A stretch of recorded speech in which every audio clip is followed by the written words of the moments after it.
Looks like we have a survivor of the Cretaceous period today. The gentleman in question warned me that the only reason the unit survived the extinction of the dinosaurs was because it was undercover underneath his house at the time.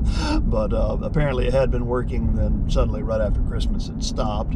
So to me that tells me, you know, more than likely it's not blowing cold air so much as room temperature air. On the other hand, for whatever reason, around Christmas time, people gift one another smart thermostats. I don't know. A lot of folks don't realize you do have to program them to operate whatever type of system you've got. So I do run into a lot of it this time of year when, hey, nothing's really wrong. Just have to reprogram the thermostat to work correctly with your system type. So if we're lucky, might end up being something like that, but being that it is a Cretaceous era unit, I doubt that. But we'll stop by, take a look, and see what we can find for them, and hopefully get the old Dinosaur going again. I do hear this guy running. I don't see any flame. Our flue is not hot to the touch. So let's crack it open and take a look. He has issues with this thing to stay. It's on upside down to start with.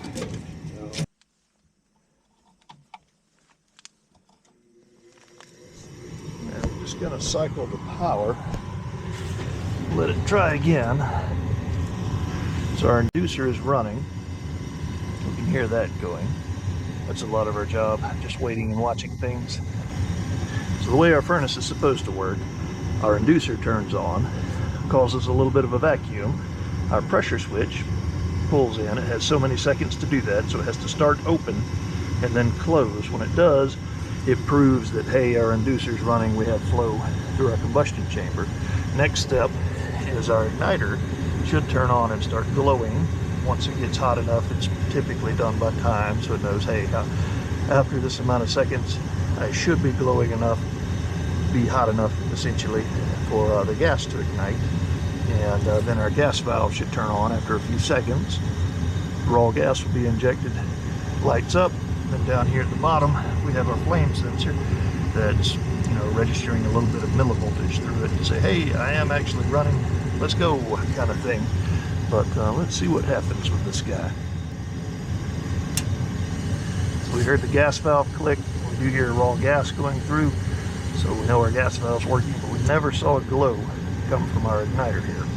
So we can go ahead and think, well, we've either got a bad igniter or our board's not turning the igniter on, one or the other.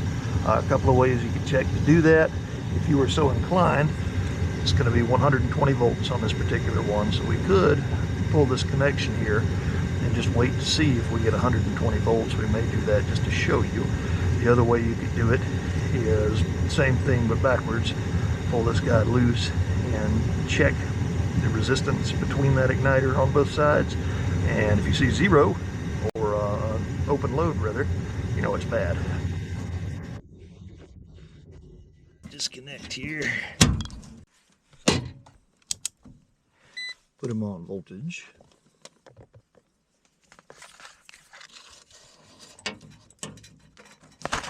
Just take our little pins here,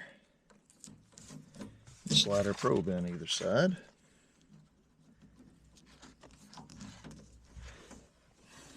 Then we'll reapply power. So again, our inducer starts up.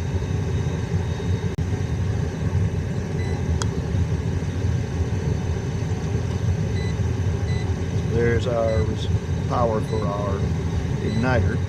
So we know, hey, our igniter should technically be running, but it is not. So the other way to check this would be to go to our continuity or ohms over here. So that's telling us we do have continuity. And resistance wise, if you have an electrical potential or resistance value, that means electricity can't pass through it, sees a circuit. So we'll touch our guys in here, and we got nothing. So we have a bad igniter in this particular case.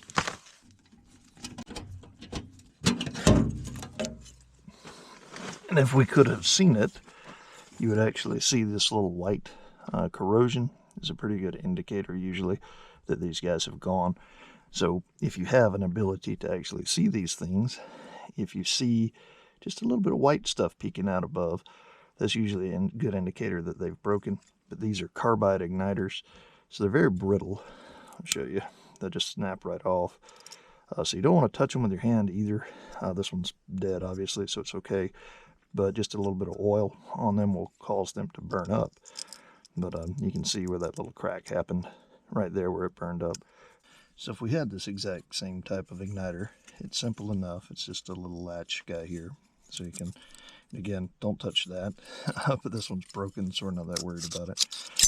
But it just slides out, and a new one can slide back in. Unfortunately, I don't have one on my truck. So what I do have is a few universal replacement nitride igniters instead of carbide. So we can take this little bracket off. They give us a lot of little mounting choices here.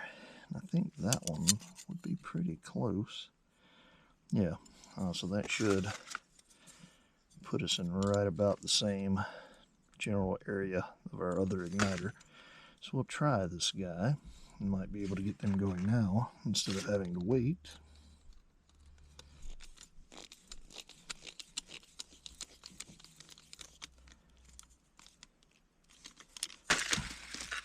Same thing with these. They are nitride instead of carbide. Same deal though, you don't want to touch the ignition surface. Any kind of grease or anything on there can cause it to burn hotter there essentially and crack and burn up. So do your best not to touch that.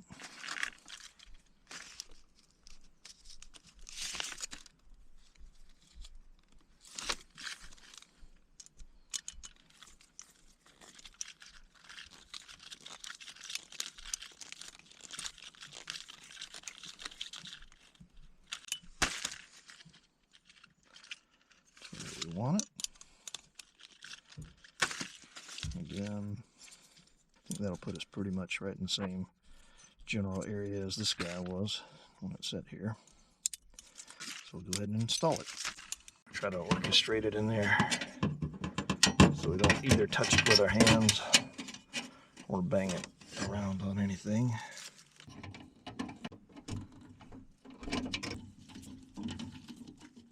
Main burners here. Your orifices goes through your in-shot burner. There's a little ribbon that runs in between called a crossover. So your igniter is sticking right in front of that little crossover down there so that it'll catch it and not impinge a main burner.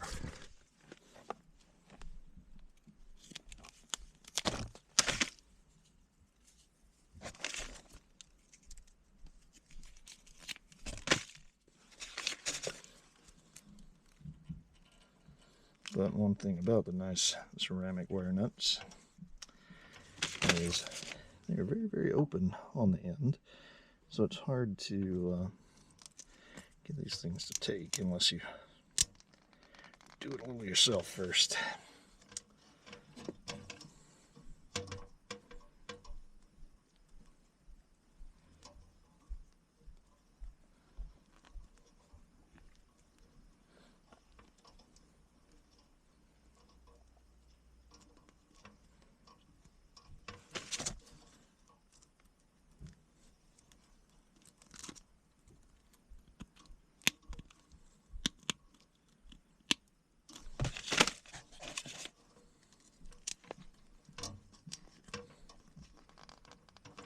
Go. So we should just be able to plug it back in.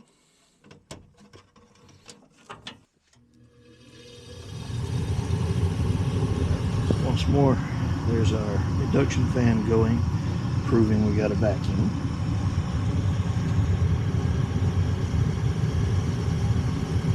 Hopefully after a moment we'll see a glow coming from our igniter in here. See our igniter glowing, and our gas valve should kick on and we should have ignition. And once it proves it down on our flame sensor, after about 30 to 60 seconds or so, the blower should go. So we have ignition, our igniter turns back on. Flames look pretty good.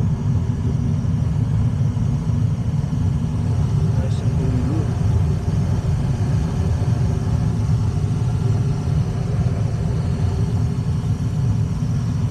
When the sparks are coming off, they're coming from the burners themselves, where it's blowing things off. They're self-cleaning, but also the dust in the air, you'll see little particles.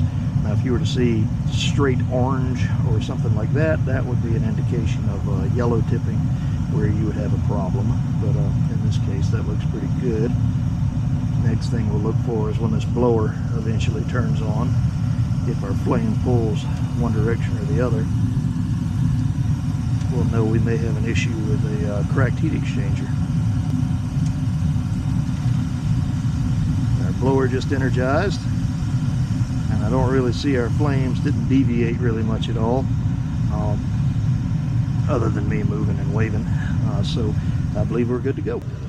And before we put this door back on, just to show you, there's like a little groove right here, and if we go back over here and look, it corresponds to this little flange.